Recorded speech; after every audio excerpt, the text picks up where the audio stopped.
Nosso muito obrigado desde agora a todos vocês que acompanham o nosso programa.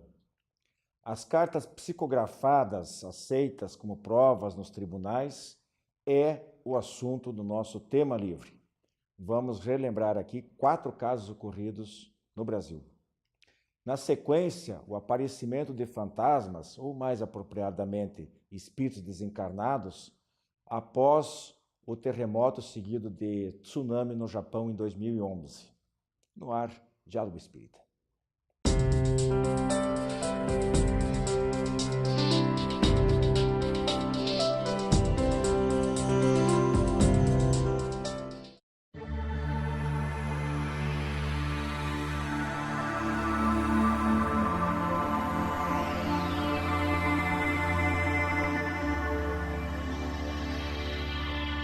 Amigos do Diálogo Espírita, nosso assunto de hoje são as cartas psicografadas aceitas como provas nos tribunais. Há alguns casos interessantes, a gente selecionou 4 aqui hoje para contar para vocês terem ideia, e depois um debate um pouquinho maior entre nós, os apresentadores do programa hoje, sobre a validade ou não do uso deste recurso, né?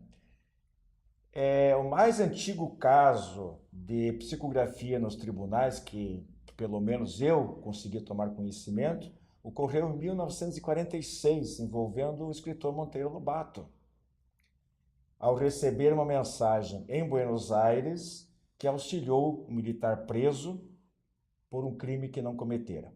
Não conheço mais detalhes. Em 10 de fevereiro de 1976, em Goiânia, João Batista França pensou que a arma estivesse descarregada e acertou o amigo Henrique Emanuel Gregório, de 23 anos. Foi acusado de homicídio culposo. Alguns meses depois foi absolvido porque o próprio juiz Orimar Bastos admitiu ter lavrado a pena durante 3 horas sem saber o que escrevia. Portanto, segundo os nossos conceitos, estava mediunizado. Num programa Linha Direta da Rede Globo, foi dramatizado esse caso, e inclusive desse juiz, que disse, na verdade, eu psicografei a sentença. Foi mais ou menos isso que ele disse. A família entrou com recurso. 2 dias depois, após o recurso, o médium Chico Xavier visitou a mãe da vítima, do rapaz, dizendo que havia se comunicado com o espírito do seu filho, pedindo para que a família perdoasse e retirasse o recurso.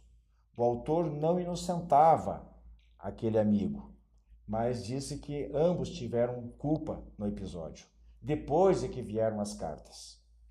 Este é o primeiro caso, e eu quero ver se a Rosa e o Joilson, que estão aqui comigo hoje, no tema livre, vocês querem fazer algum comentário rápido em cima deste caso em particular. Não, do caso em particular, não. Vamos deixar para comentar depois sobre a apreciação da prova. Apreciação da prova. Joilson, esse caso do próprio juiz estar praticamente admitindo que praticamente psicografou a sentença é um dado muito interessante, curioso, inusitado, né? É curioso, e como daí ele mesmo admitir, né, aquele tipo de sentença. Ele validou quando reviu, né? Com certeza. Exato. Senão não teria validade. Com certeza. Bom, um segundo caso ocorreu em maio do mesmo ano, também em Goiânia, envolvendo também o mesmo juiz. Ele foi encarregado de julgar um caso parecido. Maurício Garcês Henrique, de 15 anos, foi alvejado por José Divino, que foi preso e já estava muito abalado quando ele foi preso, porque ele havia perdido os pais num acidente automobilístico. Mas o réu contou que Maurício, a vítima, achara a arma do pai em casa e apontou para ele, o réu. A seu pedido, largou a arma. E a pessoa que praticou, acabou disparando a arma acidentalmente, né? Assustou-se com algo, virou-se e alvejou o amigo. A mãe do rapaz morto, nesse segundo caso, coincidentemente, eu coloquei aqui entre aspas, ela dava aulas para alguém da família deste segundo caso. Veja só como é que as coisas acontecem, né? E trouxe livros do Chico Xavier, para que a família se consolasse, né? Tentasse entender um pouquinho as razões que poderia ter tirado a vida do filho, destino, lei de causa e efeito, karma, sei lá o quê. Então, apesar de eles serem católicos, 3 meses depois, os pais de Maurício foram à procura do Chico Xavier, né? Mas nada conseguiram durante vários meses. Só em 27 de maio de 1978 veio a primeira carta, e aproximadamente um ano depois, a segunda. Nelas, o rapaz pedia para os pais perdoarem, e aí entra o que nós falamos no programa passado, sobre, às vezes, a coincidência da assinatura do espírito através, dando uma mensagem psicográfica com a que ele tinha em vida. E foi o que aconteceu nesse caso. Talvez por isso que foi grandemente considerado como prova no tribunal por causa desse detalhe. As assinaturas eram idênticas. Um fato muito interessante. E o juiz aceitou as cartas como prova de inocência. Depois houve um encontro do juiz com Chico Xavier, e esse recebeu cartas assinadas por um outro juiz desencarnado, né, em Goiânia, chamava-se Adalberto, esse juiz, que citava mais 14 autoridades, vejam só, mais 14 autoridades desencarnadas interessadas naquele caso, e induziram esse juiz Orimar a aceitar as cartas. A promotoria não aceitou, né, recorreu, foi a novo júri, e o pai escreveu carta dizendo que as visitas ao Chico, só depois de 8 visitas em média, porque foi quase cerca de 2 anos, que veio a primeira carta, né? E no novo julgamento, o réu foi absolvido por 6 votos a 1. E ainda se tentou um novo julgamento, mas o apelo foi negado. Nesse caso aí, Rose e Joilson, o Chico psicografou outras 20 mensagens. E aí esse rapaz, esse espírito a vítima desse segundo caso, ele meio que silenciou, ficou por muito tempo, não se comunicou com mais ninguém. Aí, vários anos, aí depois teve uma outra mensagem por um outro médico chamado Júlio César, onde impressionou novamente o detalhe das assinaturas. O que nós podemos observar neste caso é a situação de que, primeiro, quem era o médium.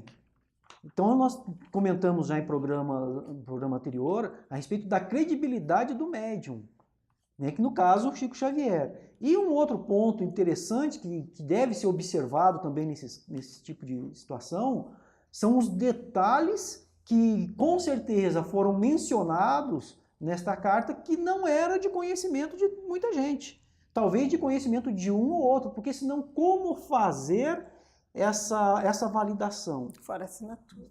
A assinatura que traz ali pela técnica da grafoscopia, como nós já comentamos, que poderá trazer indicações. Mas aí a gente pode levantar o seguinte questionamento. Um farsante, uma pessoa que tem a habilidade de falsificar assinaturas, de falsificar a caligrafia, a pessoa pode muito bem procurar uma pessoa assim e dizer que falou com o médium fulano e tal. Mas a grafoscopia pega, geralmente, as falsificações. Né? Um bom perito detecta a falsificação.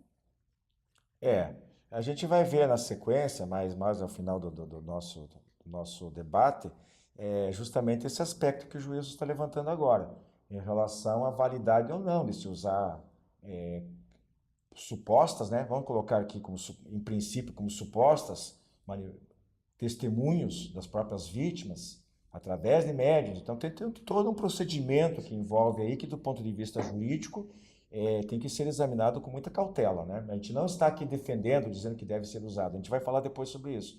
Mas estamos apenas relatando fatos. Foi aceito. O fato é que nesses 4 casos, foram aceitas as cartas, né?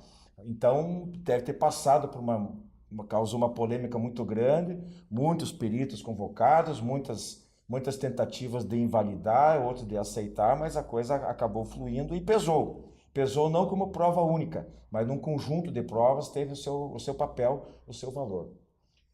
Antes de nós irmos para o nosso intervalo, eu queria relatar um terceiro caso aqui para vocês, um pouco mais recente, em 1985, foi em Campo Grande, no Mato Grosso do Sul, para ser mais exato. Um cidadão era um bancário chamado Francisco Marcondes de Deus, recebeu 1 ano de pena pela morte da esposa também, um ano de pena, mas tudo bem.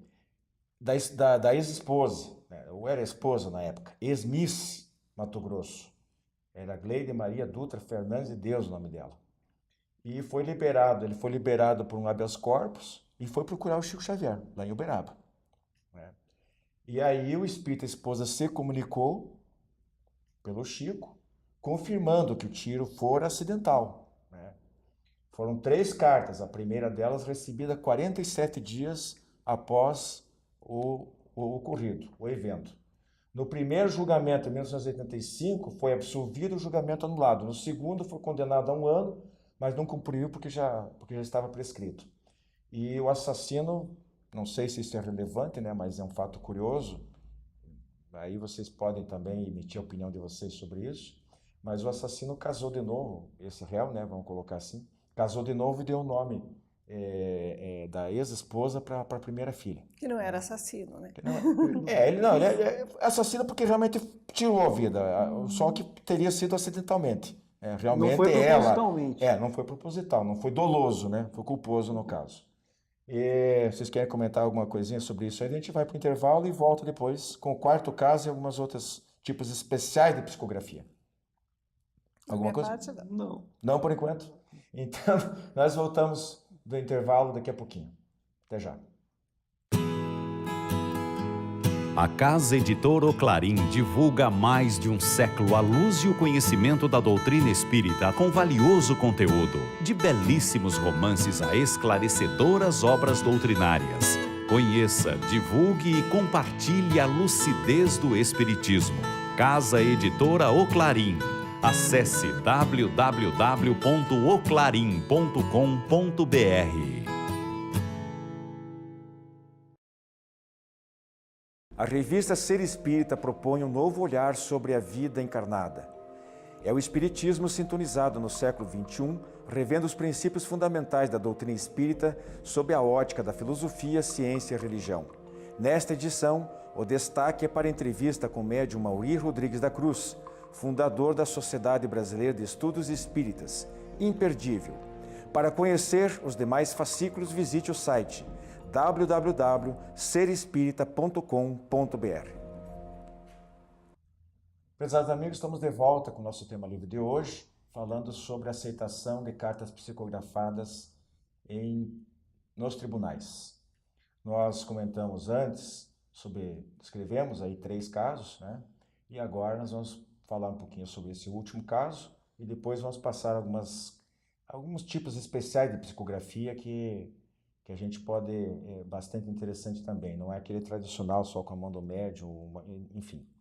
Bom, esse 4º caso, foram 2 cartas psicografadas que foram usadas na defesa de Yara Marques Barcelos, em julho de 2006, as cartas. Essa senhora foi acusada de cúmplice de assassinato no caso do tabelião Erecida Silva Cardoso, de 71 anos, à época com essa idade, né? Com 2 tiros, em Viamão, no Rio Grande do Sul. Bom, o caseiro da vítima acusou essa senhora. Diz que ela, na verdade, era a mandante, que havia pedido a ele que cometesse o crime, na verdade, para dar um susto. Foi o termo que eles usaram no tribunal. E ele foi condenado a 15 anos e meio de reclusão. As cartas foram psicografadas pelo médium Jorge José Santana, de uma sociedade chamada Beneficente Espírita Amor e Luz, de Porto Alegre, ou de Viamão. E o marido da ré, inclusive, era amigo da vítima. Bom, esse é o 4º caso. A gente ilustra para vocês terem ideia de como não são casos tão isolados assim e o que a gente pode tirar de aprendizado em relação a essas situações. Então, o que eu coloco aqui para a Rose, que inclusive profissionalmente é da área, exerce a advocacia, é o seguinte: segundo o qual eu quero que você comente depois se está certo isso aí, se concorda ou não. O artigo 332 do Código Civil diz assim, em parte, né? Todos os meios legais, bem como os moralmente legítimos neste Código, são hábeis para provar a verdade dos fatos. E no outro artigo 157, o juiz formará sua convicção pela livre apreciação da prova. Fecha aspas.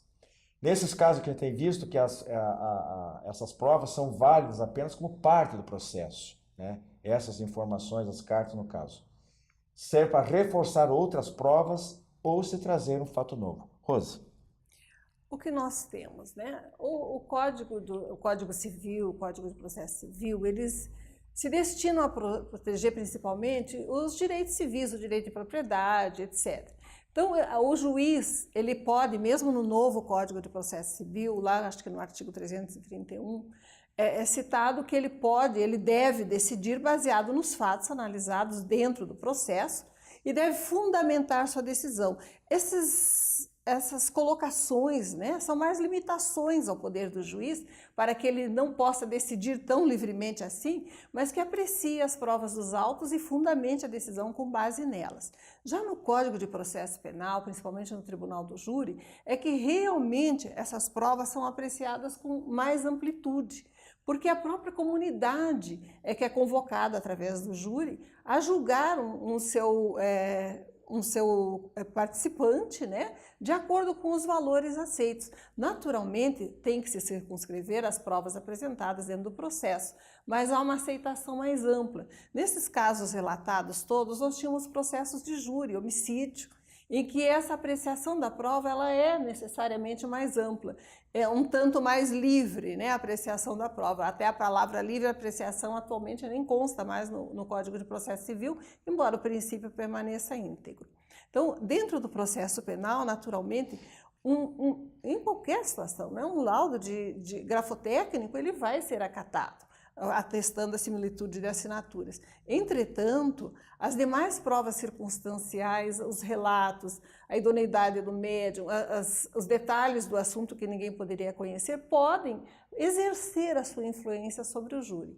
Naturalmente, o juiz, né, nos casos em que ele julga que não são exatamente esses do tribunal de júri, ele vai ter um pouco mais de limitação na possibilidade do tipo de provas que ele aceita. Ele vai ter que se circunscrever àquilo que está constando do processo, vai ter que acatar ou não de acordo com o seu convencimento, mas na fundamentação da sua decisão, ele precisa estar muito bem embasado nas leis vigentes, no tipo de prova que foi acatada. Nesse caso específico, o Tribunal de Júri, obviamente, com mais amplitude, né, pôde acatar. Entretanto, um laudo grafotécnico, em qualquer circunstância, né, embora não estejamos a admitir nos tribunais a comunicação dos desencarnados atualmente, ele causa, né, a sua impressão mais forte. Então é isso, acho que a Rose conseguiu, né, sintetizar muito bem essa situação do ponto de vista jurídico que não podemos incorrer de seja uma fórmula mágica para resolver todos os casos de julgamento se é culpado ou se é inocente. É um caso excepcional e o Juízo tinha frisado anteriormente sobre a importância, nos três primeiros casos, principalmente, da credibilidade da mediunidade do Chico Xavier. Isso eu acho que é fundamental. Agora, Juízo, passando aqui para a gente fechar esse assunto de psicografia no programa de hoje, essa psicografia especular lá com espelho, como é que funciona? Seria aquela cruzada? Com espelho, não, com espelho. A leitura tem que usar o espelho para... É quando o médium, ele escreve olhando para o espelho, a escrita é invertida. Ele escreve invertido, e daí para você entender o que está escrito, você tem que colocar um espelho ali na frente e ler no espelho o que ele psicografou. Tem que ser mecânica, né? Tem que ser mecânica, porque conscientemente... dificilmente a pessoa conseguiria psicografar algo de trás para frente. Experimenta você, na sua casa, pegar um texto e escrever ele de trás para frente para você ver a dificuldade que é. Isso é uma comprovação de que existe uma entidade ali que não é o médium que está, como ele falou, é impraticável, né? Tem os casos também de médicos que às vezes psicografam com as duas mãos simultaneamente, né? Também, e ainda nesse caso, eles escrevem um assunto numa mão, o outro assunto em outra mão. São diferentes. Exatamente. Esse caso com as duas mãos tem do médium português, que depois morou no Brasil, Fernando Lacerda. Como ela disse, mecanicamente com as duas mãos. O médium Peixotinho, que se destacou muito pelas materializações, né, sessões de materialização, ele também possuía outras faculdades, entre elas essa capacidade. Então, com uma mão ele recebia uma mensagem de teor científico, a outra é filosófica e pior, pasmem, ao mesmo tempo ele tinha mais uma comunicação falando, para psicofonia, como um terceiro tipo de mensagem. Impressionante, Três né? espíritos se comunicando pelo mesmo médium. Impressionante. E as cruzadas? Quer falar um pouquinho sobre? Então, a psicografia cruzada é quando pega-se um assunto e um médium, por exemplo, aqui no Paraná, escreve um trecho, o outro médium em São Paulo escreve outro trecho e um médium lá no norte do país vai escrever um terceiro trecho. Lendo individualmente cada parte da mensagem, não se entende, não dá para saber o que está escrito, do que está se falando. Porém, quando se junta os três textos, aí existe sim uma coerência na mensagem e tem um fundamento ali. Essa é a psicografia cruzada. Só se descobre depois. Só depois que você vai saber qual que era a mensagem a ser passada. Um nem sabia do outro. Tem um caso muito conhecido, né? Três cientistas que se dedicaram a esse tipo já se dedicavam ao estudo espírita, encarnados e desencarnados. Desencarnou um em 1888, outro em 1890 e outro em 1901. E eles fizeram esse tipo foi durante muito tempo, foi durante 31 anos, feito acompanhamento das comunicações da maneira como o Wilson acabou de descrever aí. Também tem o caso do Arthur Balfour, creio que é isso, cunhado de Henry Sidgwick. Ele sucedeu Churchill como primeiro-ministro, e foi primeiro-ministro, né? Sucedeu Churchill. Ele, com a médium Willett, teve correspondência cruzada sobre a noiva dele que havia desencarnado. Então, é um caso notório. Nós estamos falando aqui de pessoas anônimas, mas de um parente próximo e sucessor, no caso, na verdade, não parente, do Winston Churchill na Inglaterra. O jovem Wade Abraão Filho, uma carta via Chico Xavier, constante do livro Jovens no Além, comenta sobre, aqui não é um caso particular, é sobre a dificuldade, ele narra, de psicografar. Ele diz que tem que semi-materializar, Rose, outro braço que calça o emanado do perispírito, tá? Como se fosse uma luva. Veja a dificuldade. Então ele diz que sem isso é necessário um apoio dos espíritos muito maior para escrever. É uma dificuldade muito grande, né? E aqui, para fechar com vocês dois, queria que vocês comentassem especificamente Chico Xavier, a psicografia de Chico Xavier. 412 livros, milhares de mensagens. Fica à vontade. Para nós, um dos médiums mais conhecidos, é o médium talvez mais conhecido e com tantas obras que escreveu trazendo as informações a respeito do plano espiritual e, como nós comentamos, com a credibilidade que ele tinha. Porque muito do que ele escreveu nas obras, principalmente ali na série, podemos dizer, naquela parte científica de André Luiz, Chico Xavier não tinha conhecimento do que ele escreveu ali sobre física, sobre botânica, biologia. Ele em si não tinha esse conhecimento, então de onde que veio essa informação para o Chico Xavier? Então aí a importância também de se estudar as obras psicografadas pelo Chico Xavier. Porque vocês vejam que só os livros são 412 aí publicados aproximadamente, talvez até um pouquinho mais, né? E como eu disse, milhares de cartas, parentes queridos, de mensagens avulsas, etc. Então, de uma maneira, como o Gilson falou, falando assim, poetas, cada um preservando seus estilos, desde o primeiro livro, Parnaso Além Túmulo, né? Que foi foi criticado, mas foi analisado, que é a crítica no sentido de análise, de que as dezenas de poetas que escreveram, psicografaram, mantiveram seus estilos, né? Claro que sempre causou polêmica, debates acirrados muitas vezes, mas sempre resistiu ao tempo. Isso é o que é importante, né, Para nós, o importante, eu acho, é aprendermos sobre mediunidade, estudarmos que é um dom natural, é nosso, todos temos em algum grau, e principalmente, né, não acreditarmos também em todas as mensagens, usarmos o nosso critério, o nosso conhecimento e separarmos aquilo que é verdadeiro do que não é. E só o estudo pode proporcionar essa segurança. É melhor não acreditar em nenhuma do que ser crédulo e aceitar todas, sem exame. É isso, meus irmãos, nosso tema livre fecha no programa de hoje o assunto psicografia. Nos próximos programas a gente vai adentrar algumas outras faculdades que também merecem uma atenção maior da nossa parte. Vem aí as razões dos fatos.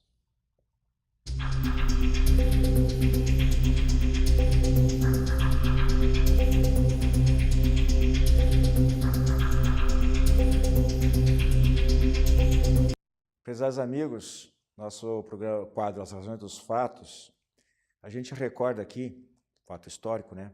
11 de março de 2011, um forte terremoto, magnitude 9 na escala Richter,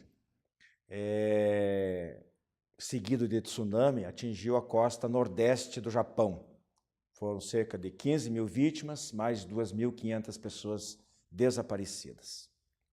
Agora, segundo testemunhos que se espalham pelo país, está ocorrendo o quê? Muitos mortos, muitas vítimas deste evento estão se comunicando, estão aparecendo. O tema se tornou objeto, inclusive, de pesquisa realizada pela graduanda em Sociologia, né, uma estudante de Sociologia japonesa, chamada Yuka Kudo, de 22 anos, da Universidade Tohoku Gakuen. Foram entrevistadas cerca de 200 pessoas e 15 delas, dentre principalmente, né, complementando taxistas e moradores das cidades que foram as mais atingidas, como a cidade de Ishinomaki.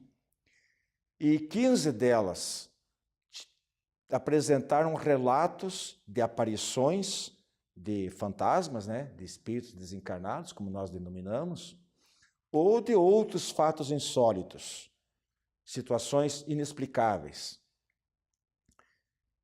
Japoneses relatam aparições de espíritos em área devastada por tsunami. Esse foi o título de uma matéria publicada em 26 de fevereiro último pela BBC Brasil. Entre os casos mais interessantes que foram colhidos pela estudante estão os de 2 taxistas. O primeiro deles, ele estava dirigindo à noite, viu uma menina bastante nova, sozinha, parou, conversou com ela, ela confirmou que estava sozinha, porque ele perguntou pelos pais dela, ela disse que estava realmente sozinha, e aí ele se prontificou a deixá-la em casa. Fez o percurso, pegou o endereço pelas indicações dela, fez o percurso, e quando chegou no local, a menina desceu do carro e pura e simplesmente desvaneceu diante dos olhos dele. E ele afirma, inclusive, que teve a oportunidade de segurar a mão dela em um determinado momento, do embarque ou desembarque. Esse foi um dos casos. O outro caso aconteceu também com outro taxista que pegou uma passageira em determinado lugar, ela deu o endereço, que era, até eu tinha aqui anotado o nome da cidade, mas não vem muito ao caso. E esse taxista informou que essa cidade havia só restara destroços, porque havia justamente sido totalmente arrasada pelo tsunami, principalmente, não tanto pelo terremoto como pelo tsunami. Então, ela perguntou para ele se ela havia morrido. E quando ele olhou para trás, ela havia desaparecido. Então, são casos recolhidos que chamam a atenção. Um país diferente do nosso, né, para não dizer que só aqui que é um povo místico, que acredita em dar asas à imaginação, etc. Analisando doutrinariamente, já que a gente vem falando aí nos programas anteriores e inclusive hoje no Tema Livre sobre mediunidade, nós vamos ter oportunidade de discutir também especificamente esse tipo de mediunidade, das aparições, etc., né?